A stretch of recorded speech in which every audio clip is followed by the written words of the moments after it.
à toutes et à tous, c'est déjà l'heure de vous servir des informations relatives à l'entrepreneuriat. Je suis Blandine Védomé et vous suivez Entrepreneur. Au sommaire de ce numéro, bonne nouvelle pour les entrepreneurs togolais qui voient leurs produits recevoir un coup de boost dans les supermarchés et centres commerciaux, et ceci grâce au ministère du Commerce et de l'Industrie. On en parle dans quelques instants.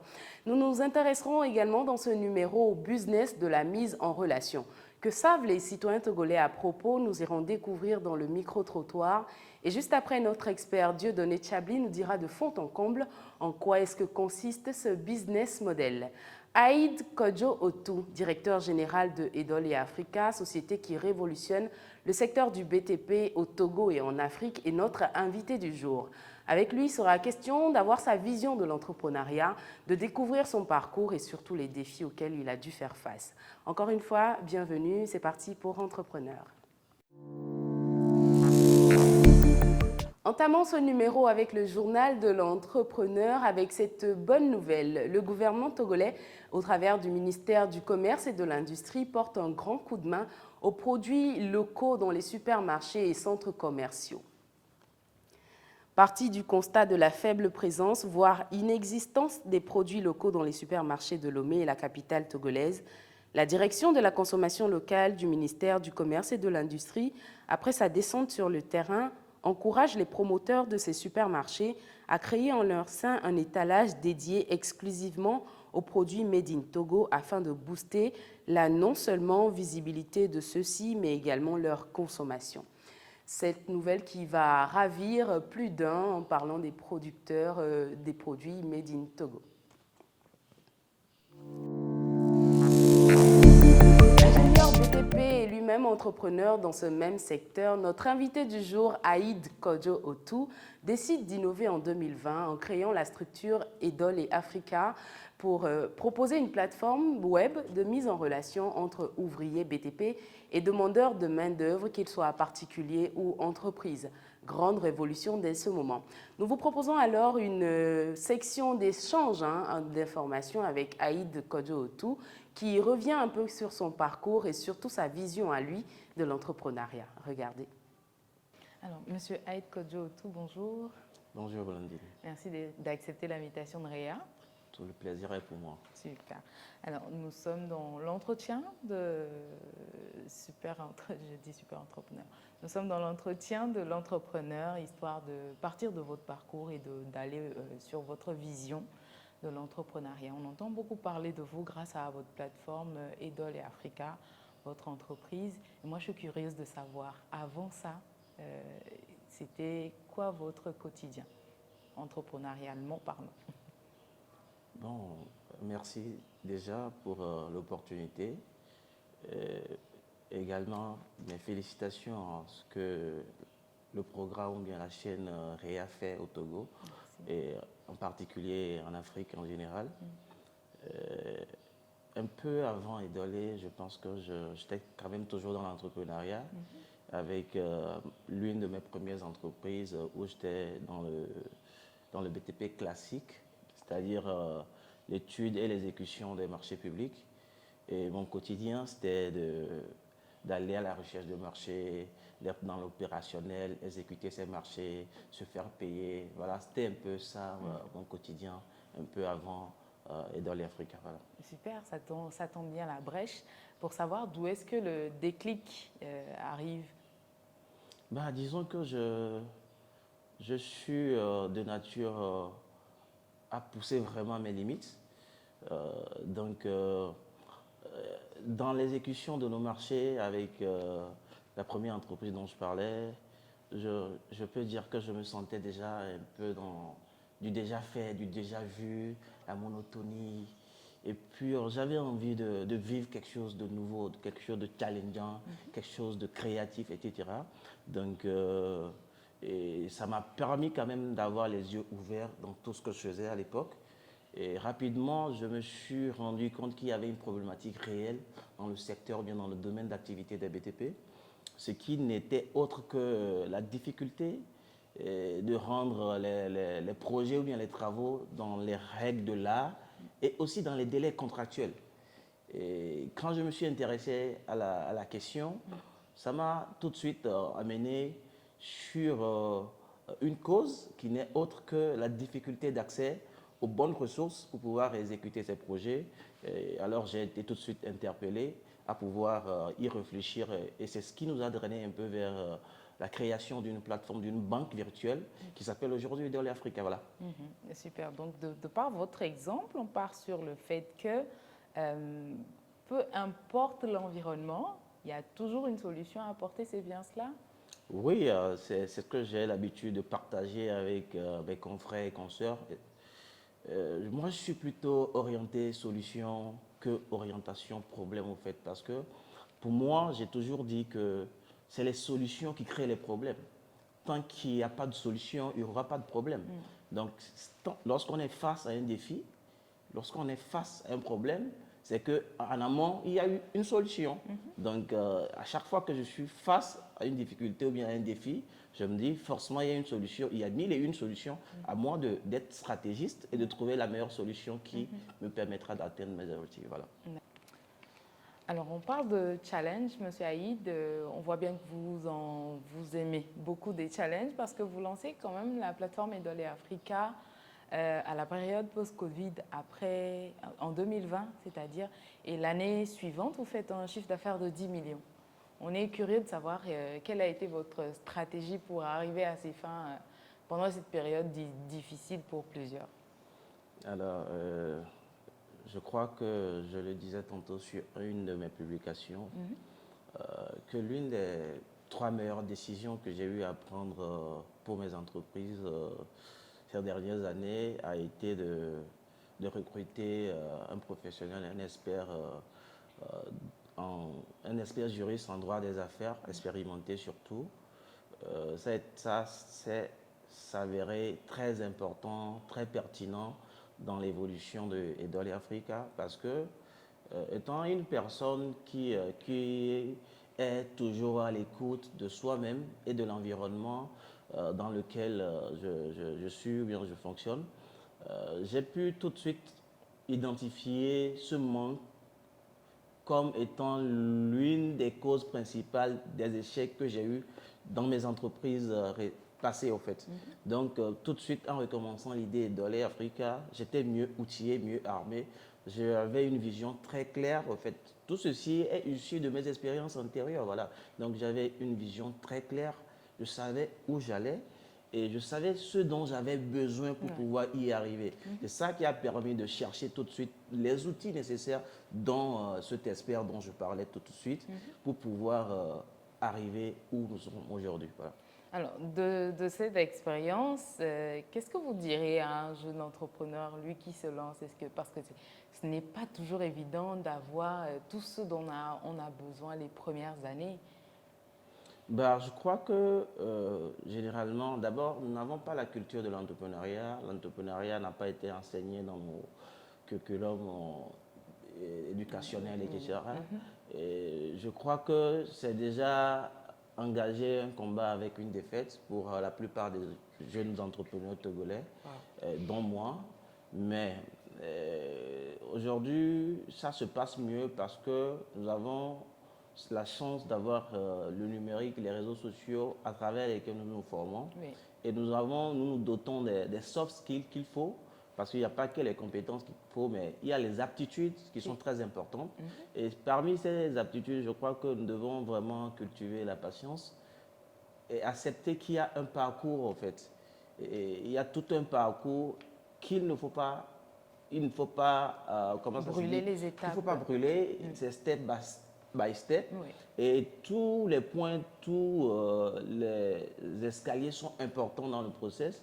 Et hier, je crois que sur l'un de mes statuts WhatsApp, il y a l'aîné Jonas Daou même qui a commenté, qui me disait que j'avais fait des escaliers pour arriver au succès. Je n'avais pas intégré l'échec et l'aîné Jonas Daou avait commenté le statut pour me dire non, il manque l'échec que tu dois intégrer. Je dis oui, exactement, parce que c'est de comprendre que l'échec fait partie intégrante du processus vers le succès. Et ce processus a besoin du temps, il ne faut pas le brûler. Et sur ce chemin, il y a des outils dont on aura besoin progressivement pour s'améliorer et arriver. Donc, si on est pressé tout de suite de conduire la plus grande voiture. On est pressé tout de suite d'être dans la peau de peut-être moi, parlant de moi, Oui. d'être dans la peau de Jonas Daou tout de suite. Ça veut dire que j'ai tout faux au début parce que je ne sais pas, je ne connais pas les expériences du Jonas, je ne connais pas les expériences, les échecs, les défaites, les opportunités qu'il a eues. Donc je dois faire mes propres expériences en me basant sur peut-être les expériences des aînés, des gens, des dévanciers, mais tout en étant à l'écoute de moi-même pour pouvoir les adapter à ma réalité, voilà, afin de pouvoir évoluer. Voilà. Super, merci de partager cette pensée avec nous. Mais dites-moi, au-delà de la compétence de juriste d'affaires, qu'est-ce qui a fait la particularité pour cette nouvelle entreprise, notamment Edole Africa, pour qu'elle soit aussi florissante qu'elle est aujourd'hui? Je crois qu'au-delà du capital humain, et comme je le disais, la vision est très, très claire et puis je sais où je vais. Et ce qui fait que la problématique identifiée était très pertinente. Aujourd'hui, c'est l'une des forces de Edole Africa. On parle d'un problème qui est réel. La cible n'est plus à trop rééduquer au fait. Les gens dans l'écosystème, dans le domaine des BTP, de la construction, ont besoin de la main-d'œuvre qualifiée, ont besoin du matériel, ont besoin de matériaux, ont besoin de stratégies pour pouvoir mieux exécuter leurs projets. Donc la problématique étant très pertinente. Et puis, comme j'ai l'habitude de le dire, lorsque vous cherchez de l'argent, si vous venez dans l'entrepreneuriat pour chercher de l'argent, vous avez tout faux. Si vous venez dans l'entrepreneuriat parce que vous voulez écrire une histoire, vous voulez changer quelque chose, vous voulez apporter de la valeur ajoutée, ça vous permet de faire quoi?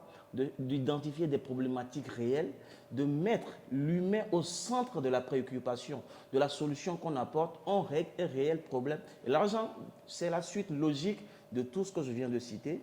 Donc nous, aujourd'hui, nous avons identifié une problématique, un problème, un besoin très crucial auquel nous avons proposé une solution qui s'avère assez pertinente. Et aujourd'hui, ça a permis pour nous, contrairement à certains startups de notre écosystème, de pouvoir aller très rapidement et de résoudre progressivement le problème en fait. Voilà. D'accord, donc une vision claire dès la base et on se fait accompagner comme il faut et on poursuit en gravant les échelons tout simplement. Mais de l'extérieur, ce qu'on peut remarquer, c'est aussi le pan communication au niveau de Edole Africa. Est-ce qu'il compte pour beaucoup au sein de votre entreprise et pour vous, est-ce que ça compte pour beaucoup de façon générale? Oui, je crois que sur une chaîne nationale, j'ai eu à le dire, j'ai été assez critiqué, mais je crois que je ne fais pas mes sorties pour plaire aux gens. Je ne fais pas mes sorties non plus pour critiquer les gens. Moi, je partage mes expériences personnelles, mes aspirations et mes façons de voir. Aujourd'hui, disons que la communication fait au minimum 30% du budget de Edole Africa. Ceci est aussi l'une des meilleures décisions que j'ai prises lorsque j'ai lancé l'aventure ou bien la start-up Edole Africa. J'ai compris que la communication pour ce genre de service, ce genre de produit était très importante dans le process. Ce qui a fait que dès le départ, on n'avait pas les moyens en fait. On n'avait pas les moyens. Je donne un exemple, c'était un peu comme on a peut-être une caisse ou bien on a au total peut-être 500 000 francs par exemple et on décide par exemple de mettre 150 000 dans la communication, sachant bien qu'on n'a que 500 000. Donc on savait en fait que c'était très important pour l'aboutissement, pour toucher la cible. Et aujourd'hui, j'ai l'habitude de dire, nous avons deux types de communication. Nous avons une communication que nous adressons au grand public, pour bâtir notre notoriété dans l'écosystème, qui est très important pour pouvoir faire la croissance de notre start-up. Mais nous avons une autre communication que les gens ne voient pas, qui est adressée directement à notre cible. En fait. Donc aujourd'hui, la notoriété que nous avons dans l'écosystème togolais, qui nous a permis d'ailleurs de commencer, d'enclencher la phase d'expansion à Abidjan. On en parlera peut-être si vous avez évoqué la question. Donc c'est cette notoriété, c'est la communication qu'on a fait qui nous a été favorable pour avoir la notoriété qu'aujourd'hui nous avons au Togo, que nous sommes aussi en train d'avoir à Abidjan. Super, bon à savoir. Alors, pour votre activité, vous passez d'une façon classique de la faire à une autre façon qui arrive peut-être nouvellement dans l'écosystème parce que vous placez en tant qu'intermédiaire entre ceux qui ont besoin et ceux qui fournissent la main-d'œuvre. Comment vous amenez les deux parties à pouvoir rentrer dans cette façon de faire? Bah, il faut dire que c'est l'un des plus gros challenges auxquels nous faisons face dans notre aventure. On a beau le dire qu'on n'a pas trop à rééduquer la cible sur la pertinence du besoin, Oui. mais il faut aussi noter qu'au Togo, nous n'avons pas la culture du numérique. Et ceci est nouveau dans les habitudes et c'est très difficile. Et je salue d'ailleurs des sociétés qui sont dans le BTC, qui font déjà, qui rendent un service ou un produit à travers le numérique. Ouais.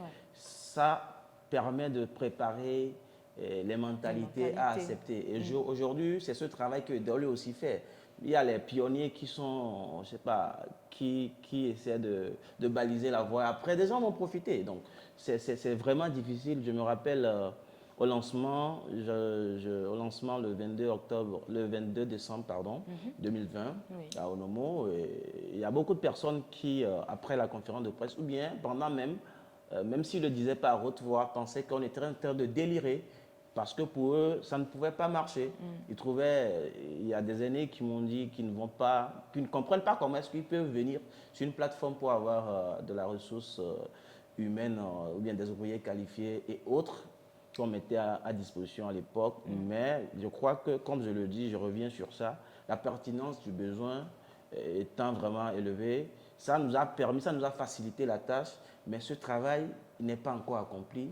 Nous travaillons chaque jour en faisant quoi? En associant professionnalisme, en associant vraiment satisfaction du client à maintenant la sensibilisation pour dire, pour ce travail que nous faisons.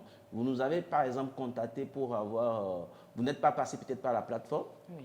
vous nous avez contacté directement par un moyen classique pour avoir un des services que nous livrons ou bien nous rendons. Et vous avez trouvé satisfaction.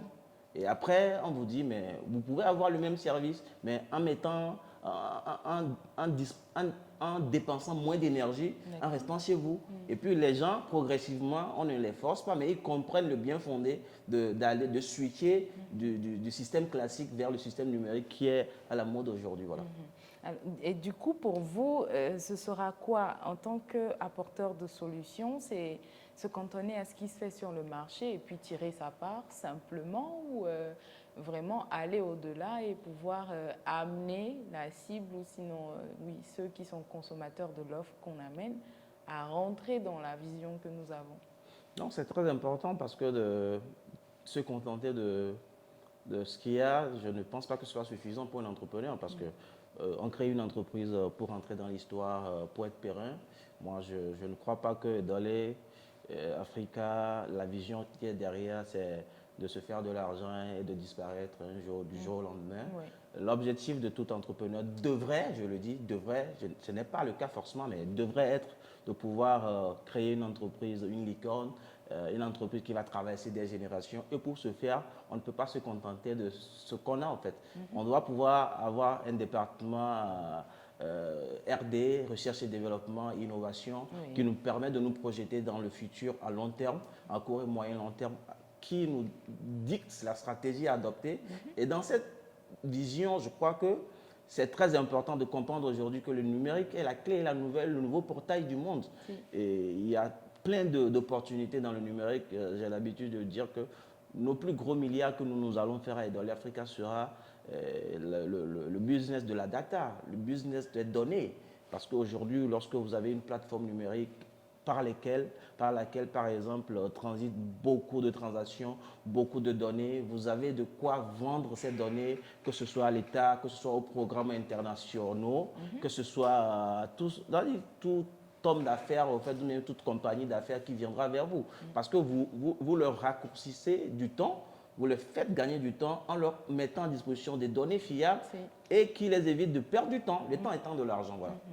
Alors, on arrive là sur l'expansion, parce que vous partez de la mise en relation d'abord de l'entrepreneuriat classique, dans votre domaine des BTP, ensuite de la mise en relation, qui est une autre forme dans ce domaine en question. Et aujourd'hui, vous visez un autre niveau, celui de la data. À quel moment, pour un entrepreneur, il se dit, OK, Maintenant, j'ai mûri, c'est le moment d'étendre mes activités et ne pas se cogner la tête dans le mur. Merci. Bon, je crois que tout ce que j'ai dit, c'est sous réserve, hein, ça n'engage que moi, ce sont mes façons de voir. Je crois que pour ma part, dans cette nouvelle aventure que j'ai démarrée il y a 3 ans, le capital humain est très important parce qu'il y a des gens qui maîtrisent déjà, il n'y a rien de nouveau sous le soleil, ça a été déjà fait quelque part, donc il faut arriver à trouver les gens qu'il faut au fait pour constituer la Dream Team. J'ai l'habitude de dire qui trouve la Dream Team trouve la formule gagnante. Donc il faut arriver à progressivement, ce n'est pas évident au début, parce que c'est compliqué, mais on n'a pas de moyens au début. Donc, il faut aller progressivement, faire des sacrifices pour pouvoir s'entourer progressivement et former la Dream Team. Et cette Dream Team, aujourd'hui, moi, dans l'opérationnel, bien dans les prises de décision, bien dans les réflexions, je suis peut-être un cinquième, au fait, dans la réflexion de développement des données. Donc, il y a toute une équipe aujourd'hui qui réfléchit pour pouvoir créer de l'innovation, pour pouvoir évoluer. Et c'est cette équipe qui fait des réflexions qui nous permet de nous projeter dans le futur. Et je pense que pour tout entrepreneur, c'est très important d'arriver progressivement à créer cette Dream Team. Et lorsque vous avez la Dream Team, vous avez la formule gagnante pour pouvoir vous projeter, pour pouvoir innover perpétuellement parce que la concurrence n'est que tuée par l'innovation. D'accord. Donc, une bonne base solide pour vous passe par l'équipe idéale, adéquate. Dites-moi alors maintenant, qu'est-ce que vous pensez de ce gros problème qu'ont plusieurs entrepreneurs? La question des financements. J'aimerais savoir quel est, votre avis là-dessus. Est-ce qu'il faut attendre? Est-ce qu'il faut espérer des banques? Est-ce qu'il faut prier pour qu'un mécène tombe de quelque part et puisse vous soutenir? Quelle est votre formule? Qu'est-ce que vous en pensez?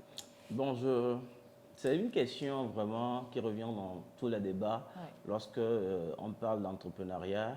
Et je le disais tantôt dans une discussion hier que c'est bizarre que beaucoup d'entrepreneurs sont vraiment orientés financement. Quand on parle d'entrepreneuriat, tout de suite, on switch très rapidement sans passer par les étapes nécessaires pour se demander est-ce que je réponds aux critères pour avoir un financement, est-ce que je peux avoir de l'argent à la banque, que ce soit un VC, les venture capital, ou bien les BA, les business angels, ou que ce soit les institutions de financement classiques, les banques, etc., les microfinances. Est-ce qu'on se pose la question de savoir est-ce que je suis prêt pour prendre l'argent de quelqu'un, est-ce que j'ai les critères, je réponds aux critères nécessaires pour pouvoir avoir un financement. Je pense que généralement, on switch, on ne regarde pas ce côté et puis tout de suite, quand on crée une entreprise, quand on a une idée d'entreprise, on pense tout de suite financement. Mais je pense que c'est ce que je disais tantôt, c'est sauter les étapes. Le step a été sauté. Donc, il faut qu'on se pose la question. Et je crois que l'une des façons que moi j'ai compris après mes échecs, les multiples échecs en lançant les données, c'est que votre premier financement en tant qu'entrepreneur, c'est les clients. Et lorsque vous le comprenez, vous mettez en place une solution gagnante, une solution qui permet que ce soit aux clients ou bien à vous, promoteurs de la solution, de tirer votre parti. Je pense que les premiers investisseurs, ce sont nos clients. Et lorsque on arrive maintenant à faire nos preuves, on sait qu'il y a des clients qui consomment et on a un track record.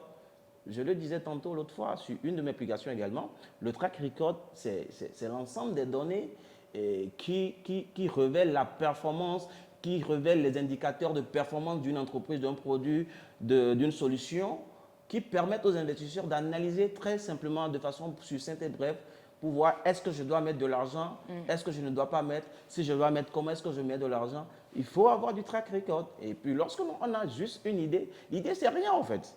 L'idée, il y a de milliers de personnes qui peuvent avoir la même idée à la même seconde.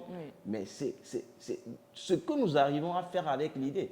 Et pour ce, moi je me dis, c'est vrai que la question de financement, elle demeure vraiment un challenge en fait, en Afrique de l'Ouest, en Afrique généralement, mais beaucoup plus en Afrique francophone de l'Ouest. et où les investisseurs ont du mal à venir parce que le marché il est restreint, parce que le marché n'est pas assez flexible. Il y a beaucoup de choses que je ne dirai pas forcément ici. Mais d'abord, la question, c'est nous-mêmes. Il faut qu'on arrive à remplir cette condition d'être vraiment bankable, en fait. D'être vraiment, voilà, comme les Anglais le disent. Donc, moi, en nous lançant dans cette nouvelle aventure, on a compris qu'on devait faire nos preuves. On devait conclure nos premiers investisseurs qui sont nos clients. Et c'est ce que nous avons fait.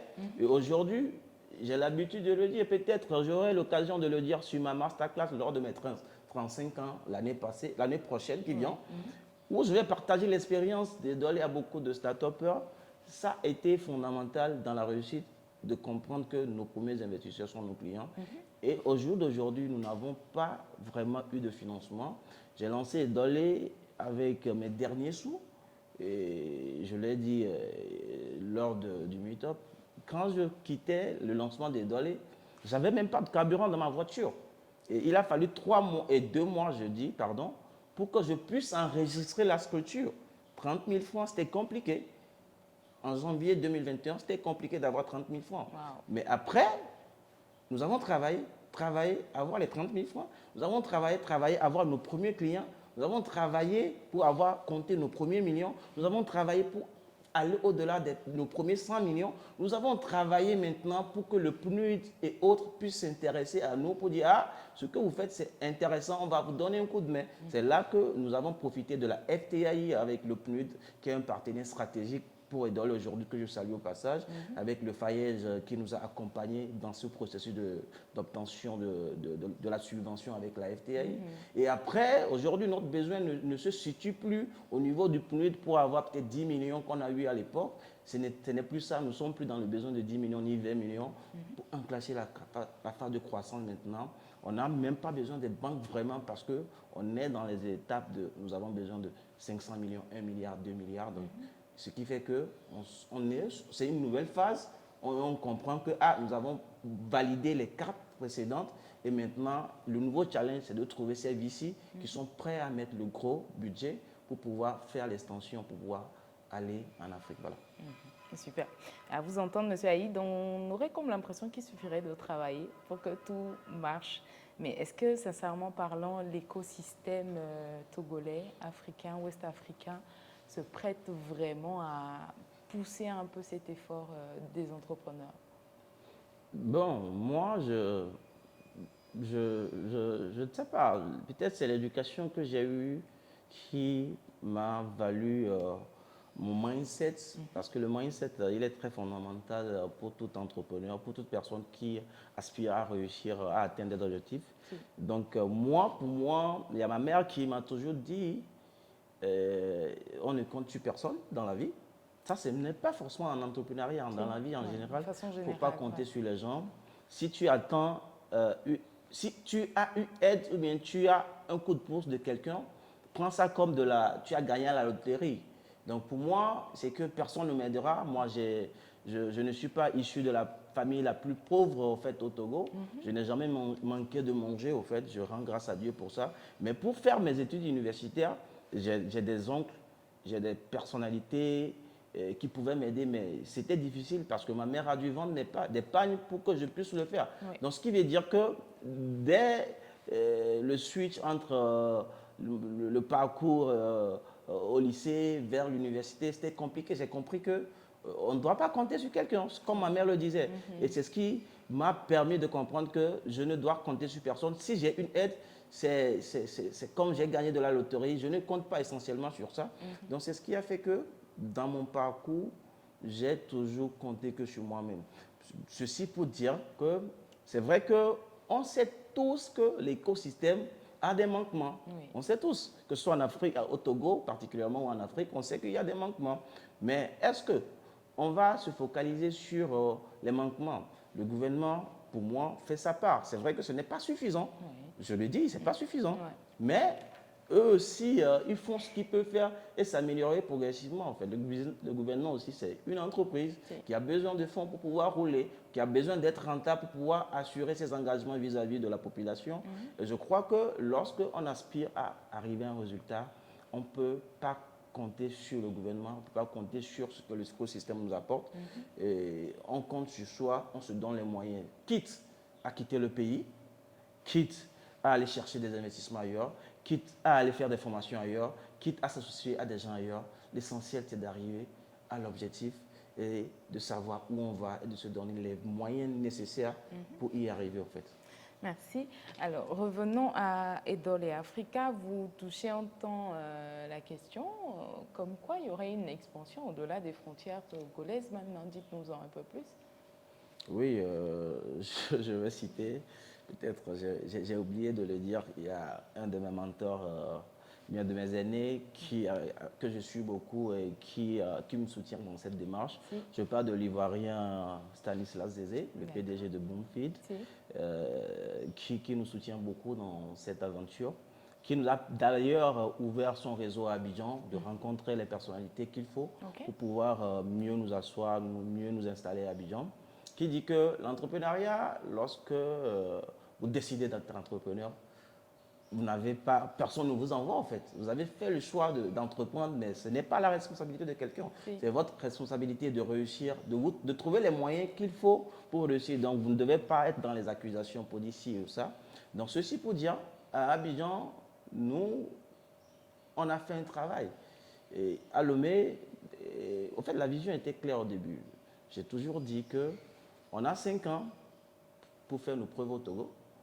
Et après 5 ans, nous allons commencer par ouvrir dans les pays voisins, la Côte d'Ivoire, le Bénin, le Burkina, etc. etc. Et on va faire ce travail sur peut-être 10 ans, c'est-à-dire 5 ans de plus. Et après ce travail, après avoir consolidé cette base, peut-être que nous allons, pas peut-être, mais d'une façon ou d'une autre, selon les réalités de l'époque qui viendra, on va voir comment s'étendre partout en Afrique. C'était le schéma initial. Mais au fait, étant sur le terrain, les réalités nous ont peut-être drainé à aller plus vite parce que c'est vrai qu'on ne peut pas prétendre aujourd'hui que nous avons toute la maîtrise du Togo, mais le marché nous appelle au fait. Le marché nous appelle. Le numérique, heureusement, il n'y a pas de frontières pour le numérique. Donc les communications, bien la communication qu'on fait a pu importer rapidement le savoir-faire de Dolé au-delà des frontières togolaises nationales. Et donc, à Abidjan, il y a des demandes qui venaient. Il y a des demandes. Donc, il y a des gens qui s'intéressent à ce que nous faisons. C'est ce qui a fait que nous avons essayé de renforcer encore l'équipe. Et une partie de l'équipe travaille essentiellement sur l'expansion. Au lieu d'attendre 5 ans aujourd'hui, la grâce a été de notre côté. Et rapidement, nous avons quelques partenaires qui sont intéressés à nous aider dans cette aventure d'expansion. Et nous avons ouvert Abidjan le mois passé. Et des petites activités ont commencé, des petits contrats, des petites demandes ont commencé, en attendant la date officielle de lancement qui est sûrement dans les semaines à venir. Et nous sommes encore en train de travailler dans ces démarches où nous avons rencontré récemment le collègue Richard Ojrado du Bénin, avec qui on est en train de travailler également pour essayer d'ouvrir au Bénin. Et voilà, nous allons prendre encore le temps de maîtriser ces 2 pays avant de passer à l'étape prochaine. Bon, bon vent à Edol et Africa, et qui puisse s'étendre à travers l'Afrique tout entière et pourquoi pas au-delà. Dans votre démarche aussi, ce qu'on remarque, c'est un branding très fort, non seulement de le corporate, mais le personnel aussi, parlant de vous-même, première figure de Edol et Africa. Combien est-ce qu'il compte pour vous cette démarche?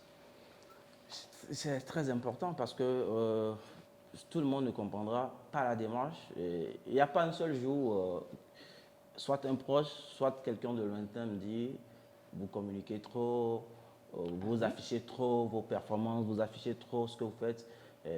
Entre griffes, on est en Afrique et tout. Bon, je pense qu'aujourd'hui, la réponse que je donne généralement aux personnes que j'aime, parce que je ne réponds pas à tout le monde systématiquement, je n'ai pas besoin de justifier ce que je fais, mais je réponds à certains pour leur expliquer un peu la vision et la démarche. Parce que moi, je ne suis pas dans la cellule communication des Dolé. Dolé a sa cellule communication. J'ai ma communication personnelle. Donc, Dolé Africa a sa cellule communication. Ils ont leur ligne éditoriale. J'ai ma communication, j'ai mon équipe de communication. Et je ne suis pas uniquement dans le domaine de la construction. Dolé n'est pas ma seule entreprise. Voilà. Donc aujourd'hui, je suis en train de développer une carrière de conférencier.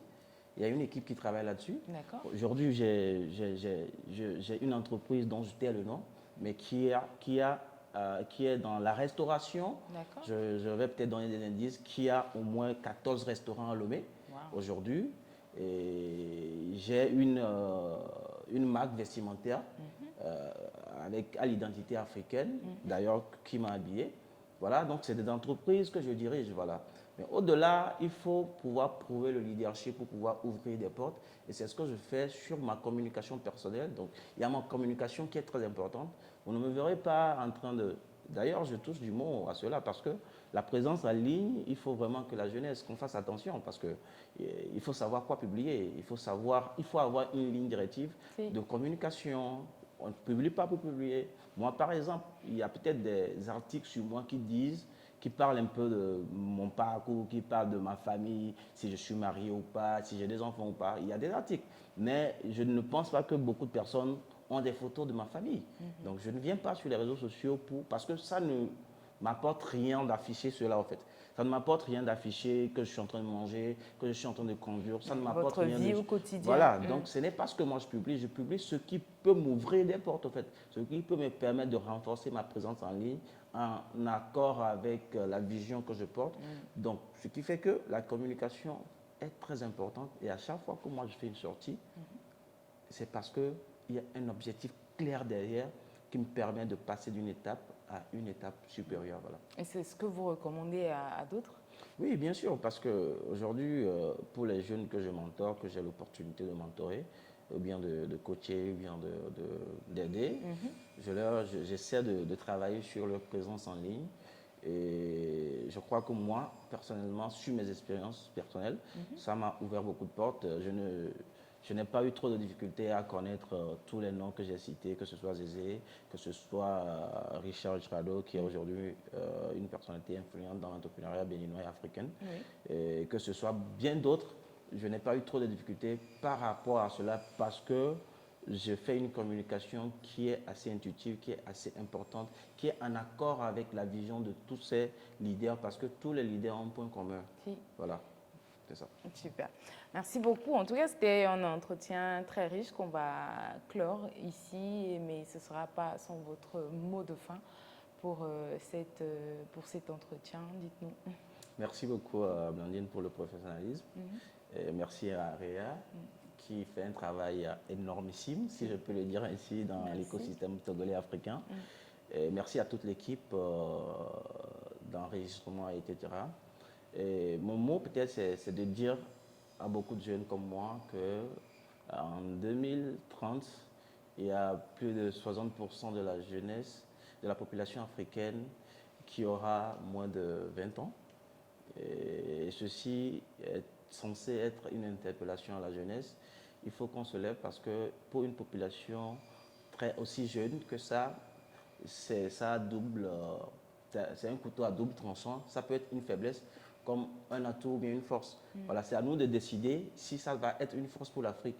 Et si on décide que ça va être une force pour l'Afrique, nous devons nous mettre véritablement au travail, nous comporter comme des adultes qui sont prêts à prendre les risques nécessaires qu'il faut, à s'investir en eux-mêmes, à travailler durement, à s'entourer très bien pour pouvoir transformer l'Afrique de demain, pour pouvoir créer, changer le triste narratif qui est toujours raconté sur notre continent africain et créer le rêve africain pour demain. Merci.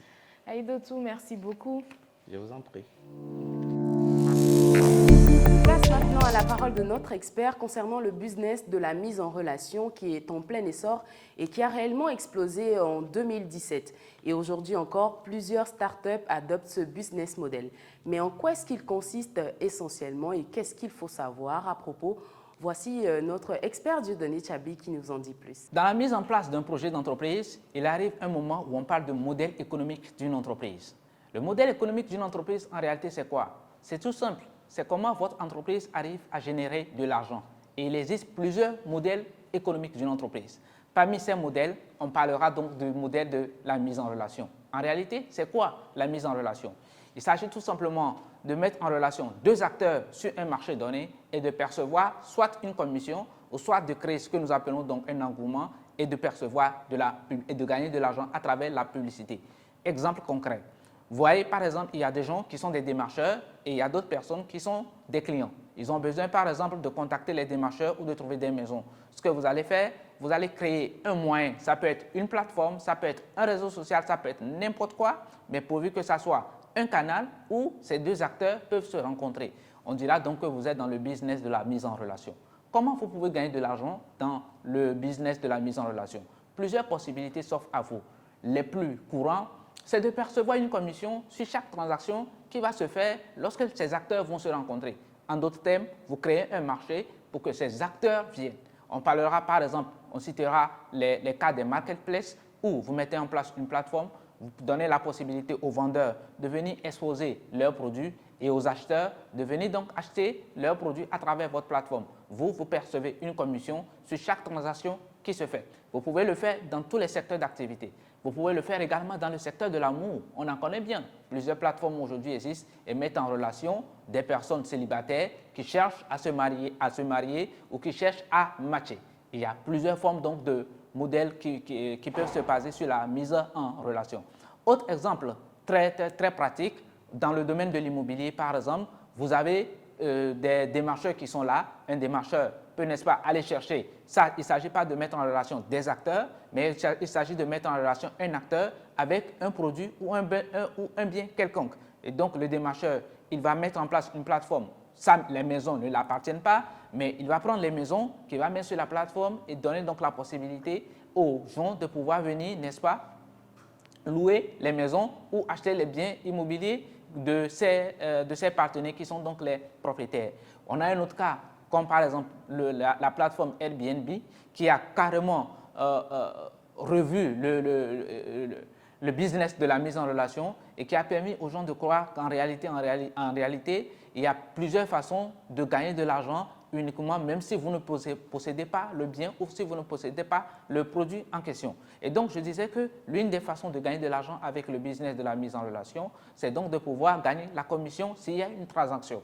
Quelquefois, il peut ne pas y avoir de la transaction. Comme par exemple, si vous mettez en place une plateforme où vous voulez que les recruteurs puissent recruter tout simplement les demandeurs d'emploi ou que vous souhaitez mettre en relation les étudiants, les demandeurs d'emploi, bref, ceux qui recherchent de l'emploi avec les entreprises qui veulent avoir des talents, qui veulent avoir des compétences, ça, il n'y a pas de transaction directe. Mais, donc, dans ce cas, vous pouvez par exemple dire, OK, à partir du moment où votre plateforme sera plus visitée, vous allez tout simplement appliquer ce que nous appelons le modèle basé sur la publicité. Et donc, d'autres entreprises peuvent utiliser votre plateforme pour communiquer sur leurs produits. Et donc, en réalité, les acteurs vont pouvoir utiliser votre plateforme gratuitement, mais vous gagnez de l'argent derrière autrement à travers la publicité.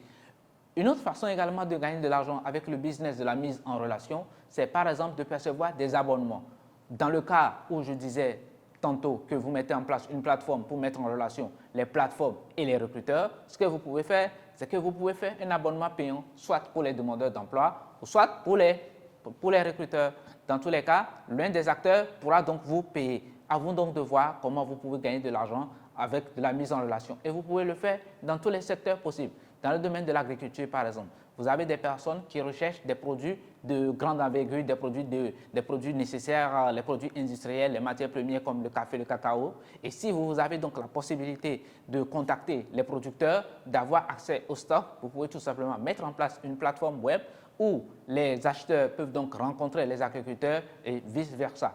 À vous de voir, demandez-vous tout simplement dans quel secteur vous avez des acteurs qui ont besoin de se rencontrer. Vous pouvez tout simplement mettre en place une plateforme pour le faire. Mais en réalité, quand on parle du business de la mise en relation, on pense directement au TIC, on pense directement à des plateformes web, on pense directement à des applications. Mais en réalité, vous n'êtes pas obligé forcément de faire une plateforme, vous n'êtes pas obligé forcément de faire une application.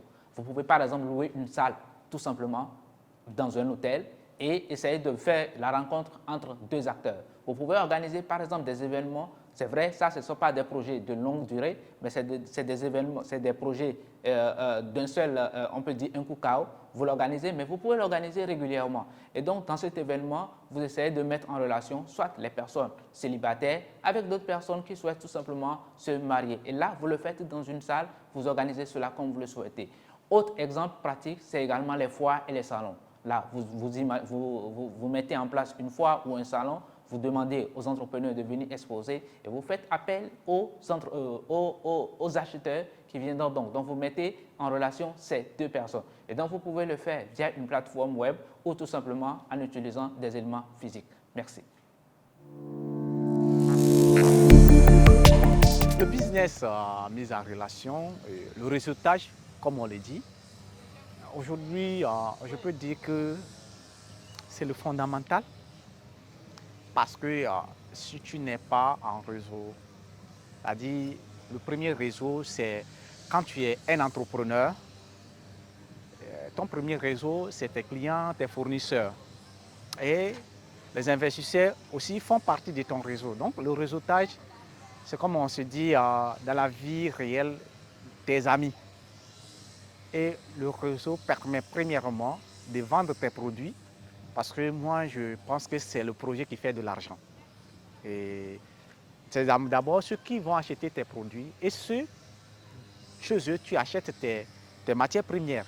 Ce sont ton premier réseau. Maintenant, pour le réseau aussi s'agrandit lorsqu'il y a d'autres personnes qui viennent pour investir dans ton business en tant qu'investisseur monétaire et des investisseurs à compétences, des investisseurs en tout genre. Donc c'est ça qui forme le réseau de l'entrepreneur. Donc personnellement, je pense que le réseautage est aujourd'hui ce qui est très, très, très important dans la réussite entrepreneuriale ou bien dans la réussite de business, comme on le dit, ou bien dans le monde des affaires. Le résultat est ce qu'on doit mettre en première place. Donc, c'est ce que je peux dire sur ce plan. D'accord. Et bon, je crois que pourriez-vous entreprendre dans ce domaine-là? Dans le réseautage, oui, aujourd'hui, on peut entreprendre dans le réseautage. Par exemple, il y a des entreprises qui sont là, qui n'ont pas besoin d'aller chercher les clients eux-mêmes. Donc, quand tu crées, par exemple, un cabinet de réseautage, tu peux les amener les clients. Et le réseautage, c'est comme ça. Toi, l'entreprise est là, tu l'amènes de clients. Et toi aussi, tu gagnes en termes de pourcentage. C'est un business qui est là, et que je connais un peu, comment ça marche. Et je pense que c'est des choses que nous devons plutôt mettre en place. Ça permet aussi de pouvoir passer on parlait de la communication par exemple. Quand tu es dans le réseau, tu n'as pas besoin d'utiliser trop de fonds. Mais il y a des personnes qui gagnent en ce que vous êtes en train de travailler en réseau, qui vont pour aller pêcher pour vous et vous amènent les clients. Donc, un cabinet de réseautage, c'est très important pour pouvoir gagner sur tous les clients et aussi des investisseurs et des fournisseurs. Donc, je pense que... Oui. Non, il faut aller. Bon. Et quels sont les défis dans ce secteur? Les défis dans le secteur, premièrement, c'est la confiance. Parce que la confiance, c'est vraiment très important parce que je pense que la confiance, c'est ce qui est plus cher. Hein? Parce que si je t'amène un client et que tu ne traites pas bien le client, premièrement, c'est mon image. Ce sont ces défis d'abord. Comment faire confiance et comment de s'assurer premièrement que celui dont j'amène le client, il est prêt à satisfaire le client comme j'ai vendu son entreprise, son initiative.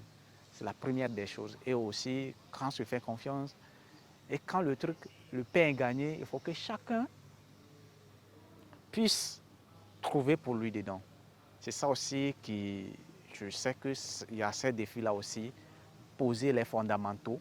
C'est pour cela que c'est très important aussi d'avoir des bases juridiques, économiques, sur tous les plans, d'avoir des bases bien solides dans les collaborations de réseautage, surtout pour les cabinets de réseautage. Donc, c'est ces défis qui sont très importants à prendre en compte lorsque vous voulez mettre en place un cabinet qui est dans le réseautage et tout. Le business de mise en relation, c'est-à-dire le réseautage. Bon, le réseautage, je peux te dire, de mon côté, tu ne peux pas évoluer en tant qu'entrepreneur si tu n'as pas un bon réseau. Donc, le réseau, c'est la base. il faut avoir un bon réseau pour pouvoir vendre ses produits. Donc cela passe par déjà tes partenaires et tes clients. Donc tu dois avoir les bons moyens de communication, les bons moyens de saisir les opportunités. Parce que des fois, il y a des informations qui vont passer et si tu n'es pas dans les bons réseaux, tu ne sauras pas que c'est venu, quoi. Donc c'est ce que je peux dire à ce niveau. Et bon, sinon, pourriez-vous entreprendre dans ce domaine? Dans le business de réseau, nous, e-Expertise Africa, c'est du réseautage. Parce que sur e-Expertise, c'est une plateforme qui permet de relier des développeurs, des ingénieurs un peu partout en Afrique et qui permet de les mettre sur des projets. Donc on peut dire que nous sommes déjà dans ce domaine parce que nous mettons en relation des développeurs, des entreprises pour leur permettre de travailler sur des projets innovants. Donc on peut dire qu'on fait déjà du réseautage à notre manière aussi. Et du coup, quels sont vos défis dans ce secteur? Bon, le défi dans ce secteur, c'est déjà d'avoir les bons réseaux parce que tu ne peux pas te mettre dans n'importe quel réseau. Il faut d'avoir un réseau de qualité, c'est-à-dire des gens qui sont dans le réseau, qui contribuent à l'évolution du réseau. Le réseau n'est pas là pour bénéficier à une seule personne, mais le réseau doit bénéficier à tout le monde. Donc, tous ceux qui sont dans le réseau doivent comprendre qu'ensemble, nous évoluons. Ce n'est pas pour faire le bonheur des uns et le malheur des autres. C'est ça le défi aussi. Et aussi se dire que le réseau, quand tu rentres dans le réseau, tu n'as pas automatiquement les opportunités. Il faut pouvoir aussi faire émerger le réseau, aussi apporter des affaires pour qu'ensemble, le réseau puisse devenir solide. Donc c'est ça le défi, c'est l'humain en fait, dans le sécu. L'humain doit comprendre qu'il est là pour participer à l'évolution de tous ceux qui sont dans le réseau. Voilà.